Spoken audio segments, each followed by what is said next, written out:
Hello all, welcome back to new video. So today we are going to discuss about learning curves. So learning curves क्या होते हैं? पहला curve की बात करते हैं. पहला कर्व क्या है? Convex curve. कॉन्वेक्स कर्व क्या होता है?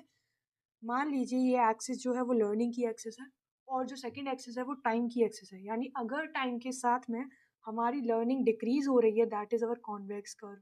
That is not good at all. Okay, coming to our second curve. Second curve के अंदर लर्निंग का ये एक्सेस है और ये टाइम का एक्सेस है. अगर टाइम के साथ में लर्निंग हमारी इंक्रीज हो रही है, एक्सपोनेंशियली इंक्रीज हो रही है, that is our concave curve. तो यानी ये अच्छा कर्व है. यानी अगर आप अभी कम सीख रहे हो और टाइम के साथ में आप इंक्रीमेंट कर रहे हो अपनी लर्निंग में, आप और ज़्यादा सीख रहे हो, that is our concave curve.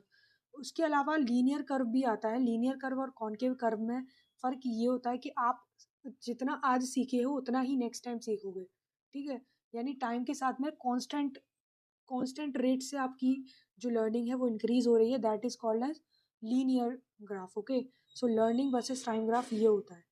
फिर अगेन आ जाते हैं लर्निंग वर्सेस टाइम ग्राफ के अंदर. अगर स्टार्टिंग में कांस्टेंट रेट है, फिर देन आपकी जो रेट है वो एकदम स्विच हो गई, यानी एकदम फ्लैट हो गई, तो that is called as plateau reason.